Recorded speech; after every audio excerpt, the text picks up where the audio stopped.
Bonjour à tous, je reviens vers vous aujourd'hui car je voulais passer un petit message. Car il faut vraiment arrêter les cases et la discrimination.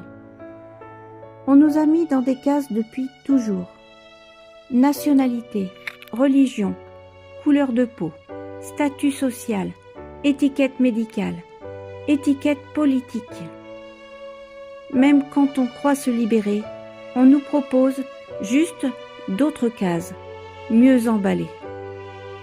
On nous dit agir pour la France, agir pour tel parti, agir pour tel camp.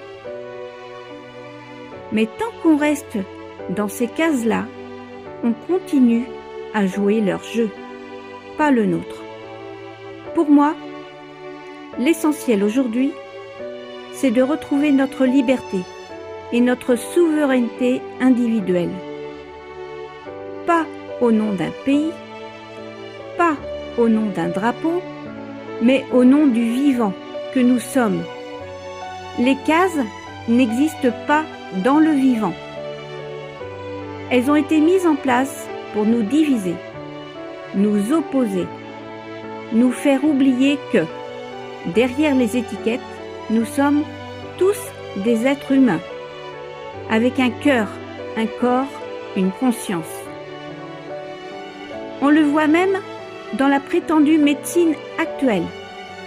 On découpe le corps en morceaux, on met des étiquettes de maladies, on colle des protocoles identiques pour tout le monde. Mais on ne regarde plus la personne, l'histoire, le terrain, le vécu.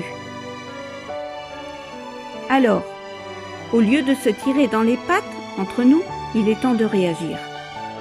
Pour moi, ce n'est pas en remplissant encore les rues pour demander quelque chose à ceux qui nous écrasent, c'est en retirant notre consentement à tout ce qui n'est plus aligné avec notre dignité.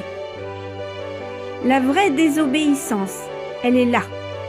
Ne plus signer n'importe quoi sans comprendre. Ne plus accepter l'inacceptable par habitude. Arrêter de se soumettre aveuglément à des lois qui ne respectent même pas le vivant.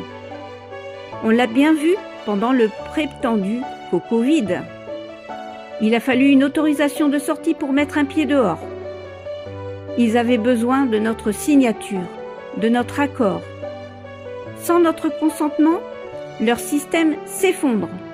Ils jouent aussi avec l'accord tacite. Vous recevez une prétendue facture, vous ne dites rien. Pour eux, c'est comme si vous aviez dit oui. Si vous ne refusez pas, vous validez. C'est comme ça qu'ils transforment notre silence en contrat. Avant de dire « ils sont responsables de tout », il faut aussi regarder une chose qui pique un peu. Tant qu'on continue à donner notre énergie, notre argent, notre temps, notre confiance, on nourrit le système qui nous écrase. Ils n'ont pas besoin de l'argent. Comme on nous le raconte, l'argent est juste un outil pour nous tenir en laisse. Peur de perdre sa maison, peur de manquer, peur de ne plus rentrer dans les cases. C'est pareil pour les impôts, pour la politique, pour toutes les structures qui règnent en maître, si on les laisse faire. À chaque fois qu'on va voter en croyant choisir, on leur redonne un mandat sur nos vies. On signe pour que quelqu'un décide à notre place. Et ensuite, ils peuvent faire de nous ce qu'ils veulent. En plus, ils ne respectent même pas toujours leur propre code et leurs propres lois. Je ne dis pas aux gens quoi faire, chacun est libre de ses choix. Je partage juste le chemin que j'ai choisi. Reprendre ma responsabilité.